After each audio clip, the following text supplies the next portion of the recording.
Station, this is Houston on Space Ground 2. Are you ready for the event? We are ready for the event. Tech Museum, this is Mission Control in Houston. Please call station for a voice check. Station, this is Tech Museum. How do you hear me? We've got you loud and clear. Welcome aboard the International Space Station.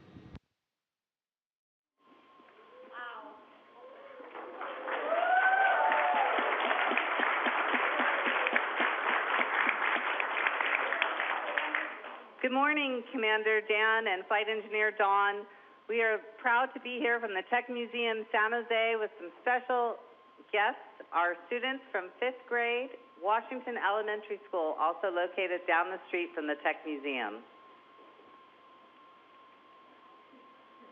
Well, it's fantastic. It's great to be with you today, and we're looking forward to some great questions.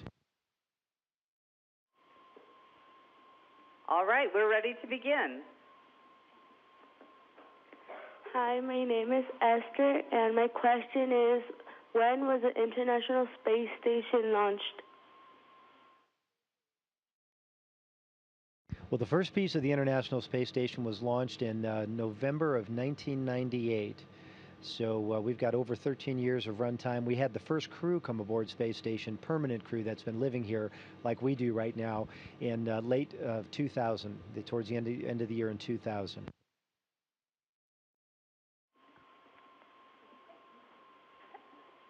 Hello, my name is Dana. My question is, what is the one thing you miss the most from Earth when you're at the ISS? Well, my family is what I miss the most from Earth when I'm on the space station, but my family's not a thing in terms of earthly objects or pleasures. At least I don't really miss them, because the holes that are left when you leave Earth are filled with things that you can do on orbit that you can't do on Earth, like fly. You could float up here. You could see Earth from the windows in a way that you can never see Earth from Earth. So these things fill the holes that are left when you leave Earth.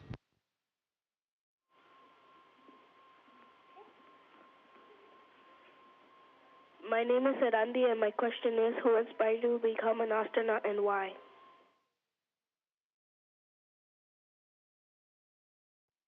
Well, I guess for me, I had a lot of folks that inspired me ultimately to do this. When I was your age, though, I have to admit I didn't at that point want to become an astronaut. Not because I didn't want to do it, but because it never occurred to me that was something that I could do. And it was probably many teachers, it was my parents, it was people that I work with throughout my career that ultimately inspired me to do this. But when I was your age, the things that really got all of us fired up as we were growing up was watching the Apollo landings on the moon. And from that point on, I was always interested in space, and had no idea that someday I would actually get a chance to fly here.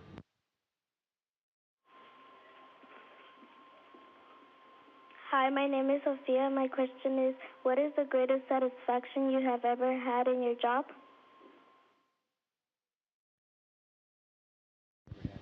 I think some of the greatest satisfactions you have here is completing a good day's worth of work. Whether that day's worth of work is doing a science experiment, or whether that day's worth of work is fixing something that's broken, or doing maintenance. It's all good, and at the end of the day, you can say, wow, what a day that has been.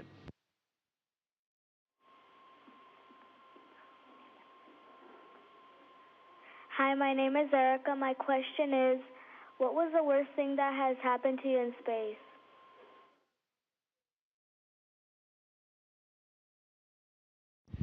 Erica, that's a really tough question. I really have a hard time thinking of too many bad things that have ever happened up here.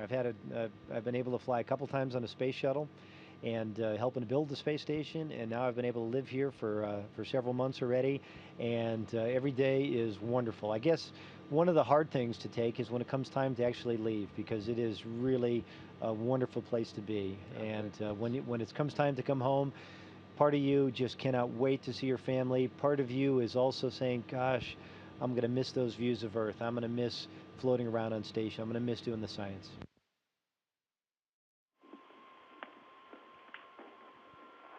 My name is Sergio. My question is, after being in space for many days or weeks, you feel different physically after returning to Earth?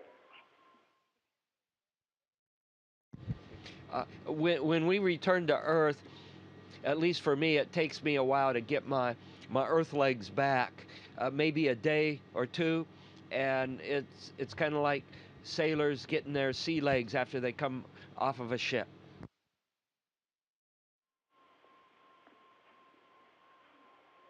Hello, my name is Hema. My question is, do you have internet in space, and can you take your iPods or iPads to space?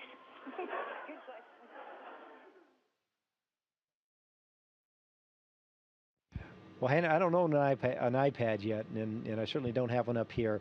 At some point, I think that would be a really good tool to have up here because it would be a lot easier to have a single tablet, a single screen to take with you to do procedures and to do science experiments instead of having a big laptop with you. We have iPods up here, so NASA and Roscosmos and European Space Agency, we've got iPods. We can actually uplink all the music that we like to hear, and so we do have that. Hi, my name is Oscar, and my question is, what is the temperature like in the ISS?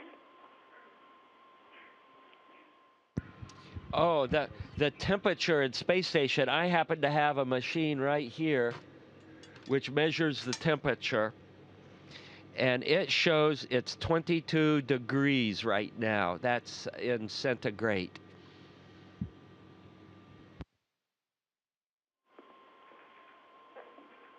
Hi, my name is Samantha, and my question is, how do you communicate with your families when you are in space? Well, Samantha, we can use email. We can talk to them almost like you would on with a telephone or a cell phone. We do that actually with our laptop computers, and so we can call home and talk to our families maybe a couple of times a day if we have enough free time.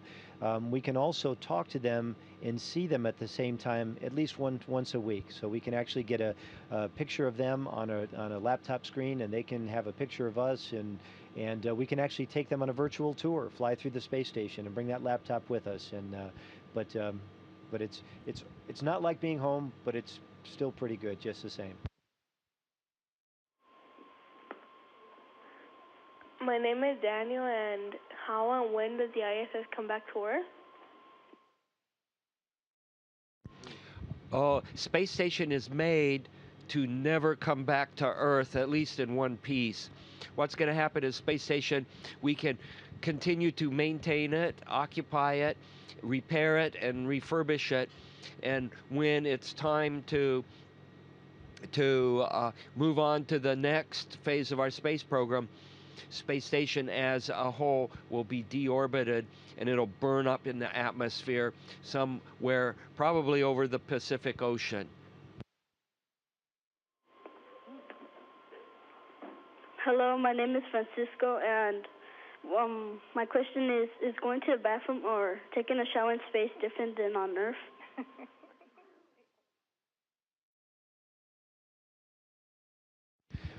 Well, for one thing, just to be clear, we don't get to take a shower up here. We actually make do with towels, with soap and water, and we stay up here for 6 months, and that's okay. It's a little bit like being on a camping trip for a long time. It's really difficult. There used to be a shower on an old space station that the United States had. It's called Skylab a long time ago, and it's really hard to manage all that water, those droplets of water which would just float around. So for us, it's very easy to do it that way. And we have a toilet that works great, and we use airflow to help in the way that gravity helps on planet Earth. And other than that, it works quite nice.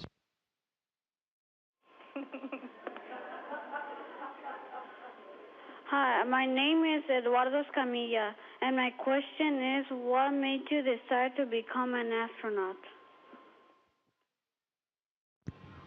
Oh, I was younger than you are. I was around 6 years old when John Glenn flew. And when I saw John Glenn fly, I thought to myself, that's something that I would like to do. And then I sort of forgot about that until I graduated from college after having taken math and science and engineering, these hard subjects that allow you to go in a technology-rich environment like a spacecraft and operate. And after I had math and science and engineering, then I realized I'm qualified to be an astronaut. And so I put in an application with NASA.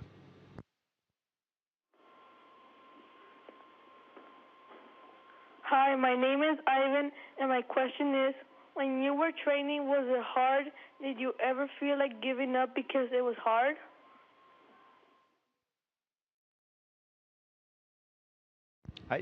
That's a good question, Ivan. I think there's a lot of times, when you're disappointed, things don't quite go as well as you'd like. You're practicing to do a spacewalk in the pool, and maybe you're having trouble with the tools or the spacesuit, or you're learning how to fly the airplanes that we train in, T-38s, and maybe you don't fly quite as well as you'd like to on a particular day.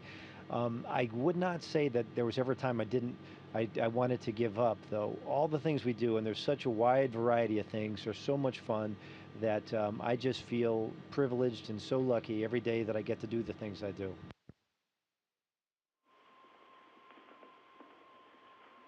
Hello, my name is Brian, and my question is, how do you guys feel floating around space? Oh, floating around in space is wonderful.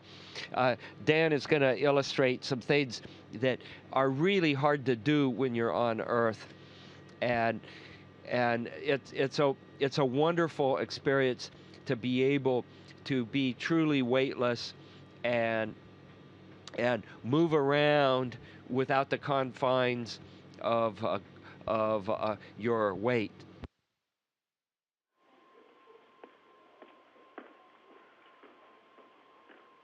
Hi, my name is Antonio, and my question is, how do you exercise in space?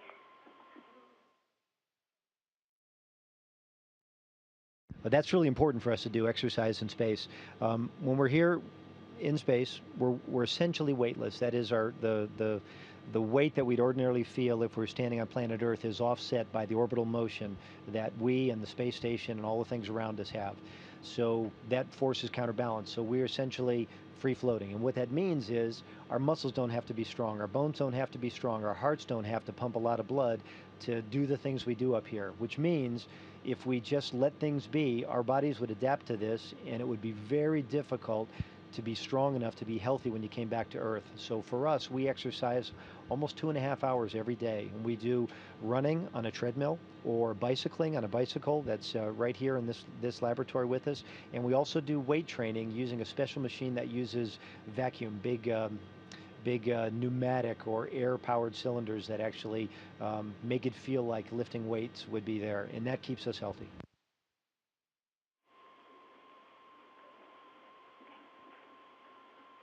Hi, my name is Juan, and who or what inspired you to become an astronaut?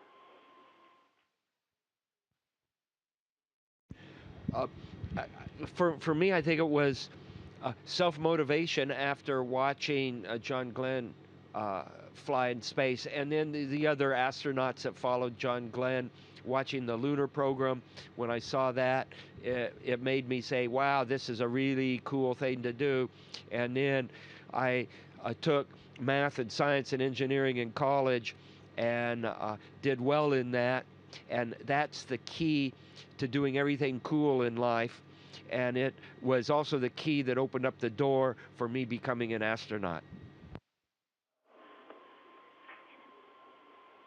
Hi, my name is Luisa, and my question is, when you were a kid, was becoming an astronaut one of your dreams?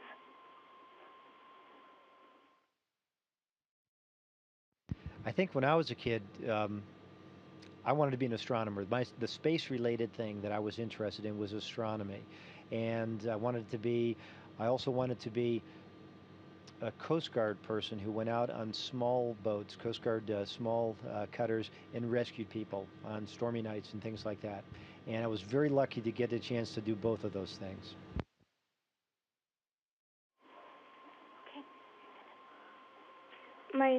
Hello, my name is Samantha, and my question is, what is your mission up in space? Our mission is to learn how to live and work in space and expand human knowledge on living and working in space. And at the same time, we do science experiments that can only be done up here and not on Earth. This one? Okay. Hello, my name is Marilyn. My question is, what is it like to be in space? It's amazing to be in space. It is wonderful.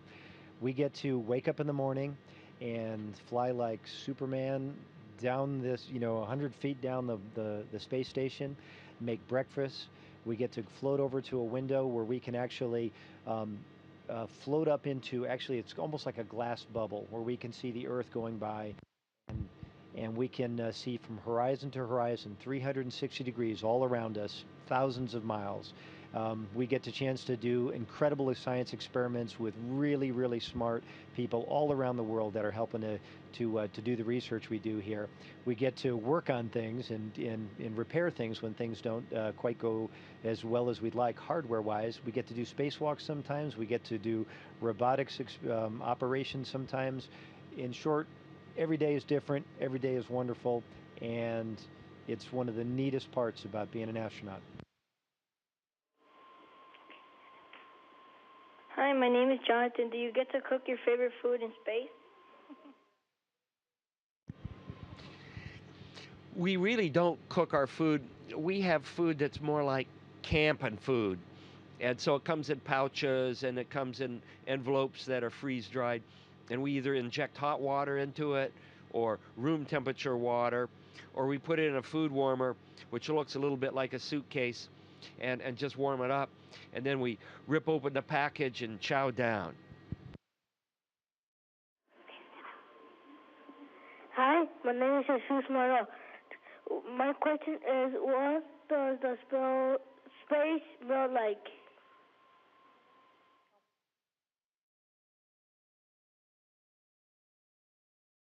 I think the question was, what does space smell like? And correct me if I got that wrong. Correct. That's correct. What does, yes. Yes. Okay, that is correct. Okay, good. That's an interesting question, and it's something that I think a lot of people that have flown here before have noticed, and that is after you dock a space shuttle or a Soyuz spacecraft to space station, after you go outside and do a spacewalk, or somebody goes outside and comes back in, and you equalize the pressure difference between outside, which is nearly zero, and inside, which is like it is on planet Earth.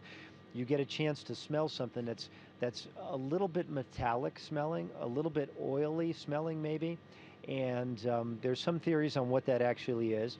And although we're flying in essentially the vacuum of space, where there's very, very little matter up here, there's still a little bit, and some of it is charged, and some of it actually causes potentially some reactions on the various materials that are outside. So our theory is that the smell of space, this oily metallic sort of smell, is probably associated with that. But it's very distinctive and it's very repeatable, and it doesn't matter whether you're in a shuttle, doing a spacewalk, or coming on a Soyuz, it's always pretty much the same. Very interesting though. Hi, my name is Aileen, and my question is, when you return to Earth, what are you planning to do next? When I return to Earth, we're going to have a fairly extensive period, a month or two of rehabilitation, and that's just getting your muscles and your cardiovascular system, your heart pumping blood, so it's used to being back on Earth again. So that's the first thing I'm going to do when I get back to Earth. And actually, the first thing I'm going to do when I get back to Houston is give my family a big hug.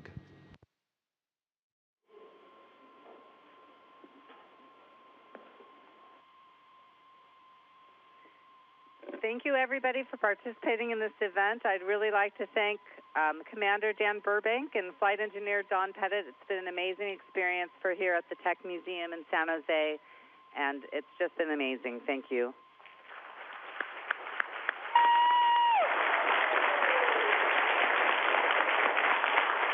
Look at that,